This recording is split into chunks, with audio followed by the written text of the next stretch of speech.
नमस्कार, स्वागत है आपका खबरों का पंचनामा में। मैं हूं आपके साथ वक्ता। हम लेकर आए हैं देश और दुनिया की 5 बड़ी खबरें, जिस पर चर्चा के लिए हमारे साथ स्टूडियो में मौजूद हैं कैपिटल टीवी के editor in chief doctor Manish Kumar ji. Doctor साहब, आपका बहुत बहुत स्वागत है। धन्यवाद। सबसे पहले नजर डालते हैं आज के हेडलाइंस पर।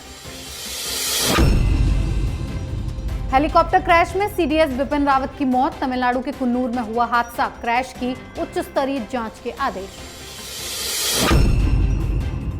मोदी सरकार ने मानी किसानों की शर्तें, फिर भी खत्म नहीं होगा आंदोलन। लाल किले के गुनहगारों पर चल रहे केस खत्म करने की मांग। ममता बनर्जी को करारा, शरद पवार का झटका। एनसीपी ने देश में तीसरा मोर्चा बनाए जाने की संभावना से किया इनकार। कांग्रेस के सामने पवार ने टेके घुटने। ममता बनर्जी का नया आदेश। बीएसएफ की गतिविधियों पर रखी जाए नजर। नागालैंड फायरिंग के बाद ममता बनर्जी का पुलिस को आदेश। पाकिस्तान में हुई बेहद शर्मनाक हरकत। 4 महिलाओं को 1 घंटे तक पीटा, निर्वस्त्र अवस्था में घसीटा, वीडियो हुआ वायरल।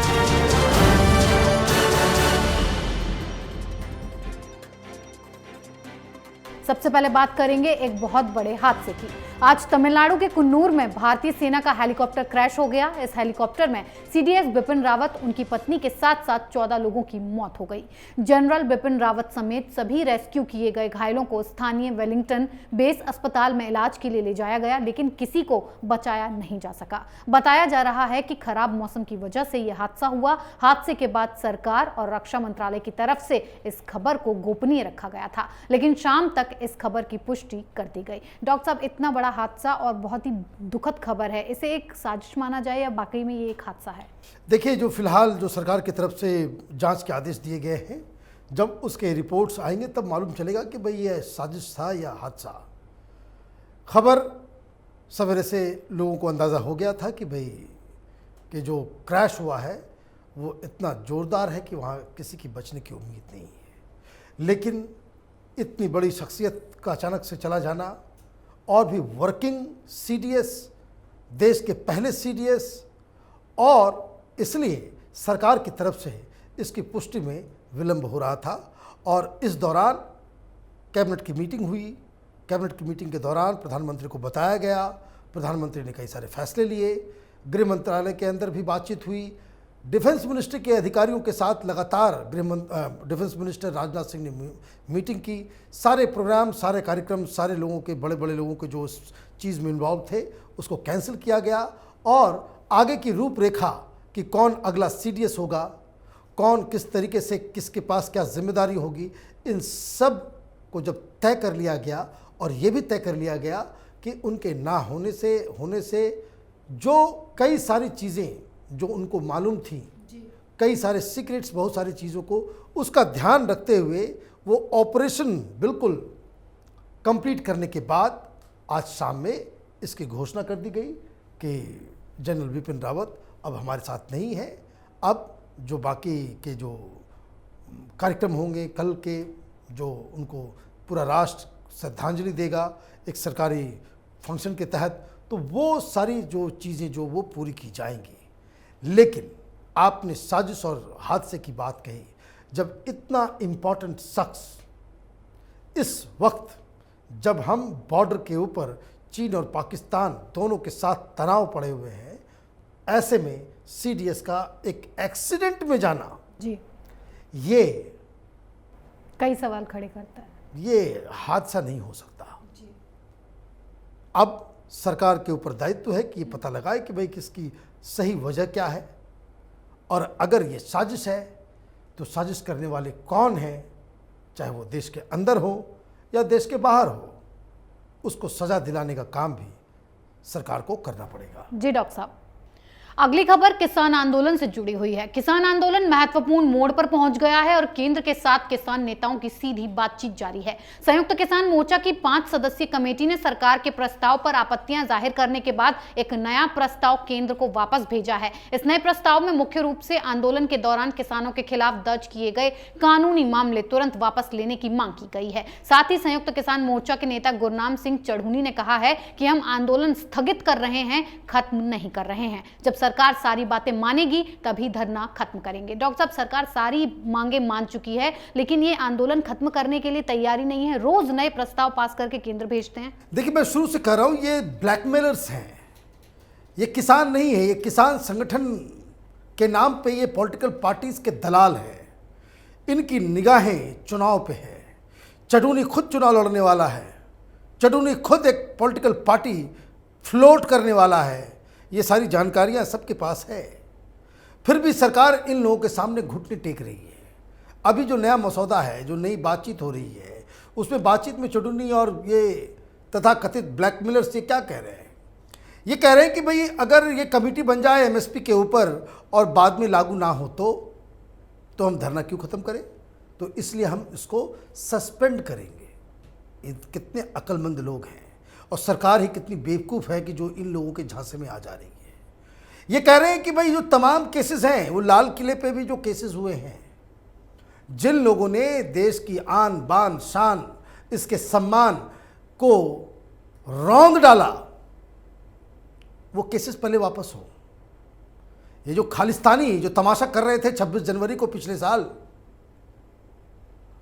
वो तमाम केसेस वापस लिया जाए। यही चडूनी, यही टिकैत ये कह रहा था कि लाल किले पे जो हुआ वो हम नहीं थे, वो हमारे आंदोलन में कुछ उस तरह के तत्व आ गए थे, वो किसान नहीं थे, उनसे हमारा कोई लेना देना नहीं, जो एक्शन लेना है आप लें। अब जब एक्शन लिया जा रहा है तो ये डिमांड में आ गया कि भाई केसेस वापस करें। तो सरकार के सामने चुनौती है, देखना है कि भाई सरकार कितना नीचे गिरती है। अपने राजनीतिक हितों को साधने के लिए ये 56 इंच की सरकार कितना जमीन में जाकर के गिरती है, ये भी देश की जनता देखना चाहती है। ये सब मान भी लेंगे, फिर भी ये नहीं हटेंगे। ये मार्च तक, जब तक चुनाव खत्म नहीं होगा तब तक यहां से हटेंगे नहीं, और ये यहाँ पे बैठे रहेंगे आंदोलन के नाम पे। हर उम्मीदवार, हर कैंडिडेट से ये पैसा वसूली का धंधा करने वाले हैं, और ये बात जो लोग किसान आंदोलन में हैं वही इस बात को बता रहे हैं। जी डॉक्टर साहब, अब चर्चा नवाब मलिक के नए बयान पर कर लेते हैं। कांग्रेस से अलग बीजेपी के खिलाफ तीसरा मोर्चा बनाने की कोशिश में जुटी पश्चिम बंगाल की मुख्यमंत्री ममता बनर्जी को एनसीपी ने झटका दिया है। पार्टी नेता नवाब मलिक ने कहा है कि कांग्रेस सहित सभी विपक्षी दलों को बीजेपी के खिलाफ एकजुट होना चाहिए, इसमें तीसरे या चौथे मोर्चे की कोई गुंजाइश नहीं है। तो अब आखिरकार नवाब मलिक भी संजय राउत के सुर से सुर मिलाते नजर आ रहे हैं कि लोकसभा चुनाव के लिए कोई तीसरा मोर्चा नहीं बनेगा। डॉक्टर साहब, ममता बनर्जी को यूपीए में लाने की कोशिश की जा रही है, साथ ही नवाब मलिक के इस बयान को क्या समझा रहा है, किसकी तरफ से ये बयान दिया जा रहा है? देखिए, ये जो अघाड़ी में जो दो पहिए हैं अलग अलग साइज के, एनसीपी और शिवसेना, इन लोगों को कांग्रेस की तरफ से धमकी दे दी गई है कि जरा अपने सब कुछ जो राजनीति जो आप हर चीज़ पे करते हो उसको जरा आप सुधार लें। ये ज्ञान शरद पवार को तब नहीं था जब बगल में आप मिल करके तस्वीरें खींच रहे थे। ये मुंबई पहुंचने से पहले दिल्ली में ही उसने ऐलान कर दिया था भाई कांग्रेस पार्टी में दम नहीं है। आज की खबर है कि जागो बांग्ला, ये जो टीएमसी का मुखपत्र है, उसमें कांग्रेस पार्टी को कहा कि कांग्रेस पार्टी डेड है, डेड पार्टी, खत्म हो गई। तो ये सुगबुगाहट आप क्यों कर रहे हो? ममता बनर्जी को आप यूपीए में ले आएंगे, आपकी हैसियत क्या है? ममता बनर्जी के सामने आप जाकर के वहाँ पे वो आपके मुंह के सामने राहुल गांधी को बोलती है कि ये तो नॉन सीरियस लीडर है, आधे समय ये विदेश में रहता है, तब तो आपने उसका विरोध नहीं किया। तब तो हाथ पकड़ के फोटो खिंचवाने में लगे हुए थे कि देखिए हमारे शरद पवार जो है वो किंग मेकर हैं। दिल्ली तलब किया गया, राहुल गांधी की तरफ से, कांग्रेस पार्टी की तरफ से मैसेज दे दिया गया कि ऐसा है, अभी वसूली कांड में सब लोग का गर्दन फंसा हुआ है, तुम लोगों का ज़्यादा छटपट करोगे, समर्थन वापस ले लेंगे, सरकार भी जाएगी और सारे लोग जेल के अंदर नजर आओगे। और जैसे ही ये धमकी कांग्रेस पार्टी से इन लोगों को मिली है, तब से सबके सुर बदल गए। अचानक इनको राहुल गांधी में महान नेता नजर आने लग गया। अभी कुछ दिन पहले शरद पवार ने कहा था कि कांग्रेस पार्टी उस तरह के फ्यूडल लॉर्ड की तरह है, उस तरह के जमींदारों की तरह है जिसकी जमीन चली गई है लेकिन फिर भी हेकड़ी जो है उनकी। और ये राहुल गांधी को सजेशन दे रहे थे कि उनको ज़मीनी हकीकत के बारे में समझना चाहिए।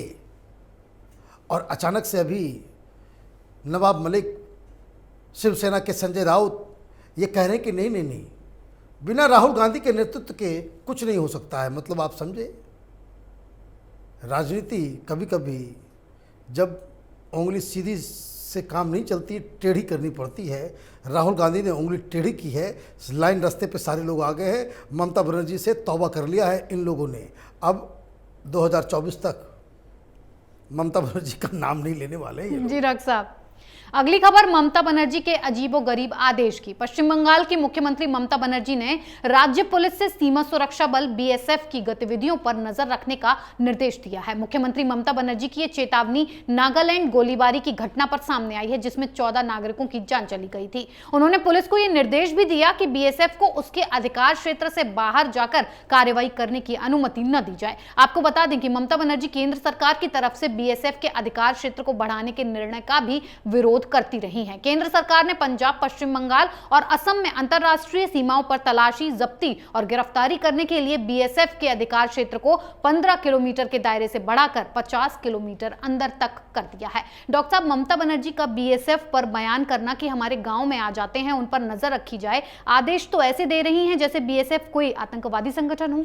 बिल्कुल वही साबित करना चाह रही है। देखिए, मैं बार बार कहता हूं कि ये ममता बनर्जी हिंदुस्तान की राजनीति के लिए प्लेग है। ये क्यों कह रही है? सवाल तो दूसरा पूछना चाहिए, लेकिन तो बीजेपी वाले तो पता नहीं उनके दिमाग को क्या हो गया आजकल। ममता बनर्जी से तो ये सवाल पूछना चाहिए कि भाई, तुम्हारी पुलिस जा पाती है बॉर्डर के इलाकों में जहां तुमने बिछवा रखा है बांग्लादेशी, रोहिंग्या और मुस्लिम पॉपुलेशन को? क्या बंगाल की पुलिस वहां जाकर के कोई एक्शन ले सकती है? कोई एफआईआर दर्ज होता है? नहीं होता।